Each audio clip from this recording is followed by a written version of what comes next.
Hi there, it's April 20th and this is my first look at babies from all those cocoons that I salvaged from the wheelbarrow that now are turning out to be that worm that is native to our area and only our area in the world, which is amazing.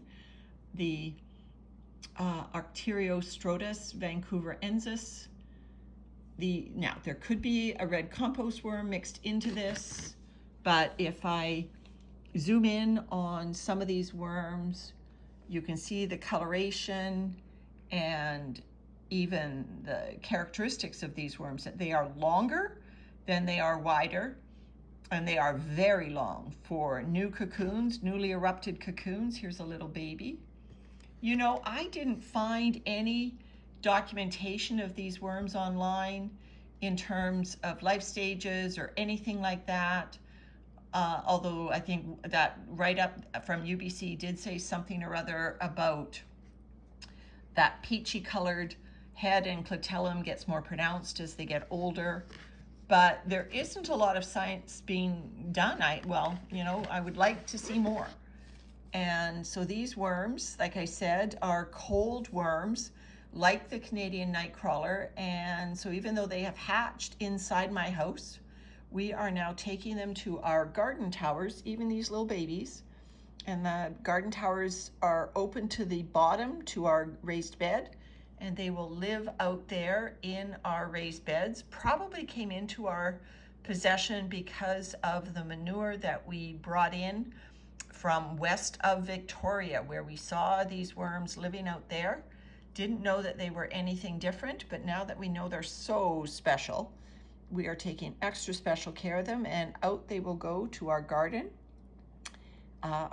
towers, and looking forward to seeing what they do. I mean, there's nothing online about them, about their composting capabilities, what they prefer to eat, anything like that. The only thing I can say is that I had them in a tub and I put like a tablespoon of pumpkin in there, a canned pumpkin. None of the worms were around the pumpkin. They were around the cardboard. Anyway, there's our doorbell. I'll wrap this up now. Bye for now. So here I am out at my garden tower on April 20th with the worms from the newly hatched cocoons from our plant pots that we emptied out from last year. Obviously the cocoons survived the winter because we have babies. There are still lots more cocoons to hatch in the house, but I wanted to bring these guys out. My goodness, this species of worms grows quickly. I'll have to look up in my notes when I took the cocoons out of those containers, but they have hatched and grown. So this is one of our garden towers. We have Arctic fleece on our garden still because squirrels are actively digging in our garden. Apparently it's squirrel mating season. So we've put fleece on our garden bed just to deter the squirrels, and the plants are doing okay with the fleece on them. It'll be nice when the mating season is over. So let me just fork a little bit. You can see we've got a jumble of cardboard, brown paper, compost in here. I'm sorry I can't reach over more to show you a more direct view. My apologies for that. Let me see if I can get down far enough to find some worms for you. Yes, and there we go. There are some worms in there living in these garden towers. We find red worms. We add these Canadian, there's one of them at the edge there. We add these Canadian species, the Vancouverensis. I think that's a red worm crawling away over there.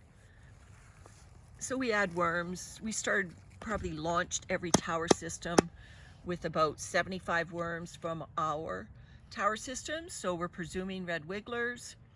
There's a cocoon there being laid in the garden tower. So that's good.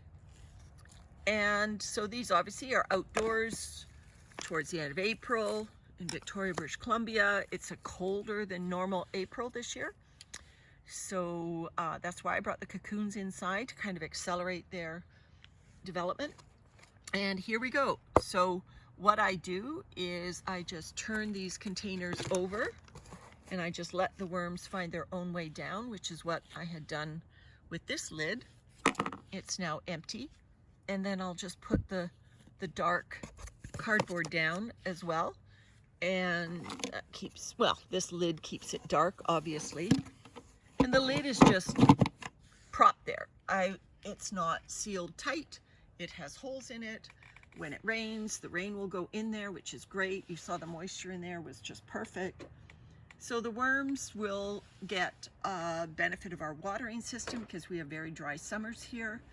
So they will get sprinkled on when we water the garden.